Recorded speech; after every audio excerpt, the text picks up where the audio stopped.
Hello everyone, welcome back to my channel Nature with Knowledge. So जैसे कि आप जानते हैं, मैं आपके लिए अलग अलग तरीके की नॉलेजेबल एजुकेशनल वीडियो अपने चैनल पर लेकर आती रहती हूँ। इसके अलावा अगर आपको nature music, relaxing meditation music पसंद है तो आप मेरे चैनल पर देख सकते हैं। आपको इसी तरीके की अलग अलग इंटरेस्टिंग नॉलेजेबल वीडियोस मेरे चैनल पर मिलती रहेंगी। तो अगर आप मेरे चैनल पर नए हैं तो प्लीज़ इसे सब्सक्राइब करना बिल्कुल ना भूलें और साथ ही साथ बेल आइकन भी प्रेस करें ताकि आपको मेरी अपकमिंग वीडियोस की नोटिफिकेशन मिलते रहे। सो फ्रेंड्स, आज हम करने वाले हैं English literature. So without any further do, let's get started. So आज हम करने वाले हैं फ्लैमिंगो। 12th की इंग्लिश लिटरेचर आज हम करने वाले हैं, जिसमें मैं आपको फ्लैमिंगो आज स्टार्ट करवाने वाली हूँ। फ्लैमिंगो की पोइट्री और प्रोजन सेक्शन में से आज मैं आपको पोइट्री सेक्शन करवाऊंगी, जिसमें आज हम करने वाले हैं माई मदर एट 66। इसको हम अच्छे से समझेंगे, इस पोएम को, इसका डिटेल एनालिसिस भी हम समझेंगे और कुछ क्वेश्चन आंसर्स भी देखेंगे। ठीक है। सो फ्रेंड्स, अब हम सबसे पहले पोएम को समझेंगे विद डिटेल्ड एक्सप्लेनेशंस। सो सबसे पहले हम लाइन 1 to 5 देख लेते हैं। Driving from my parents home to Cochin last Friday morning, I saw my mother beside me, doors open mouthed, her face ashen like that of a corpse, and realized with pain that she might not live long. So poet क्या कहना चाहती है, उन्हें वो दिन याद आता है जब वो अपने मम्मी पापा के घर से कोचिन वापस जा रही होती हैं। ठीक है। तो उन्हें वहाँ उन्हें फ़्लाइट पकड़ने जाना होता है। तो फ्राइडे की मॉर्निंग की ये बात है, उनकी मॉम भी उनके साथ जा रही होती हैं। ठीक है। तो उन्होंने अपनी मॉम की तरफ सडनली देखा। देन उन्हें क्या रियलाइज़ हुआ कि उनकी मॉम जो है बहुत ही लो फील कर रही हैं और उनकी मॉम का फेस जो है वो पेल हो गया, यानी कि पीला पड़ गया, यानी कि वो ओल्ड होती जा रही हैं। अब पोइट को क्या रियलाइज़ हुआ कि मेरी जो मॉम है वो ओल्ड होती जा रही हैं और अब वो ज़्यादा दिन तक ज़िंदा नहीं रहेंगी, ज़्यादा दिन तक वो नहीं जी पाएंगी, जिसकी वजह से पोइट का मन जो है वो बहुत ही उदास हो गया था। Okay, now next lines 5 to 10 अब देख लेते हैं।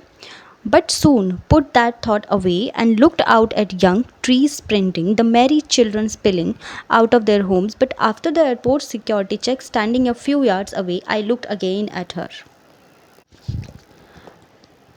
Okay, the poet soon drove away from her mind the thought of her mother's pale and aged face. She started looking out at the young trees that seemed to be running fast. She looked at the children running out of their houses in joy. At last they reached the airport and the poet went through the security check. Now standing a few yards away, she looked at her mother once again. It is to be noted that the poet had not spoken a word to her mother all through the drive, and even now she just looks at her from a distance. Perhaps it is a sad reflection of how indifferent the modern youth have grown towards their aged elders.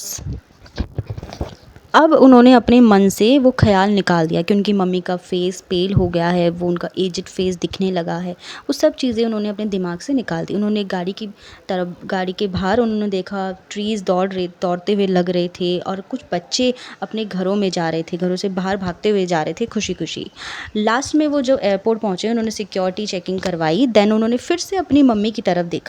जब उन्होंने फिर से अपनी mummy की तरफ देखा तब भी उन्होंने उनसे कुछ नहीं बोला, बस वो दूर से उन्हें देखती रही। तो यहाँ पे एक चीज़ आपको ध्यान देनी है कि उन्होंने कार में भी अपनी मम्मी से बिल्कुल भी बात नहीं की, बस उन्हें देखती रही।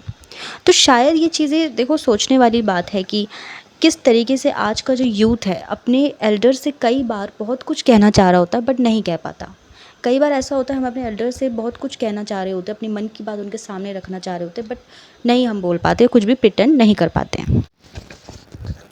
Okay, lines 10 to 14. Vain pale as a late winter's moon, and felt that old familiar ache. My childhood feared, but all I said was, "See you soon, Amma." All I did was smile and smile and smile. So after her security check, the poet looked at her mother, who was standing a few yards away outside. The mother looked very pale and weak. Her face looked pale white like the face of late winter's moon. The poet felt in her body an old familiar ache. It was like she used to feel in her childhood when some fear overpowered her. Still she spoke no word to her mother. The only thing she said was, "See you soon, Amma." All she did was smile and smile and smile. These lines convey the idea that the youngsters do feel for their elders but they don't communicate it properly. सो अब poet ने security check कराई। Then उनकी जो mom है वो बाहर खड़ी हो गई थी।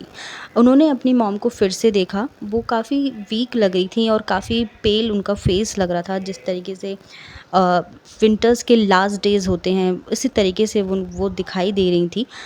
पोएट के मन में काफ़ी ज़्यादा दुख चल रहा था उस वक्त, और वो काफ़ी डरी हुई महसूस कर रही थी कि जिस तरीके से बचपन में एक बच्चा डरता है ना, उसी तरीके से वो काफ़ी डरी हुई महसूस कर रही थी। उन्होंने अपनी मम्मी से कुछ भी नहीं बोला, सिर्फ उन्होंने उनके सामने इतना बोला कि आपसे जल्दी मिलूँगी। उसके बाद वो सिर्फ मुस्कुराई और सिर्फ मुस्कुराई। इससे क्या पता चलता है, इस पोएम से क्या समझते हो आप, कि कई बार ऐसा होता है कि हम अपने एल्डर्स से बहुत कुछ कहना चाह रहे होते हैं बट कुछ भी नहीं कह पाते।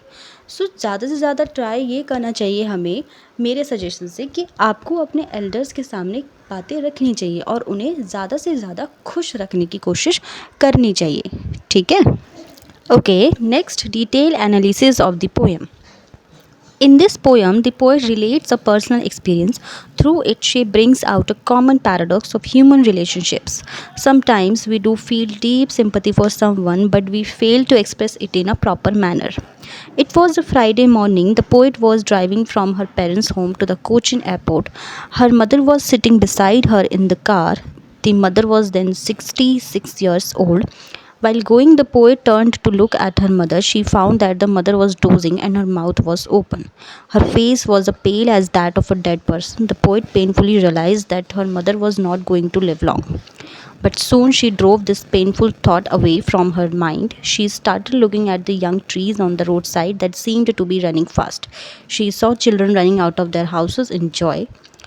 After reaching the airport, the poet went through the security check. Her mother was standing outside a few yards away. After the security check, the poet again looked at her mother from that distance. The mother's face was pale white. It was as pale as the face of the moon in late winter. The poet felt an old familiar ache in her body. It was like she used to feel in her childhood when some fear overpowered her. Yet she spoke no word to her mother. All that she said was, "See you soon, Amma." The only thing the poet did was smile and smile and smile. So friends, अब कुछ important question और text book questions भी आप लिख सकते हो। आप video को पॉज करके या स्क्रीनशॉट लेके भी क्वेश्चन आंसर्स लिख सकते हो। सो फ्रेंड्स, ये थी poem my mother eight 60। So friends, आज की पोएम में आपने क्या देखा कि कई बार हम अपने एल्डर्स से बहुत कुछ कहना चाह रहे होते हैं बट नहीं कह पाते। सो हमें क्या कोशिश करनी चाहिए कि अपने एल्डर्स के आसपास हमें हमेशा एक पॉजिटिव एटमॉस्फेयर बनाए रखें। ठीक है, जिससे कि उन्हें कभी भी अकेला फील ना हो। ठीक है। सो फ्रेंड्स, ये थी आज की हमारी poem my mother eight 66। So friends, आज के लिए बस इतना ही। आई होप आपको ये वीडियो अच्छी लगी हो। अगर आपको ये वीडियो पसंद आई है तो प्लीज़ इसे लाइक कीजिए, शेयर कीजिए और सब्सक्राइब करना बिल्कुल मत भूलिए। मिलते हैं अपनी नेक्स्ट वीडियो में। Till then, bye bye, take care.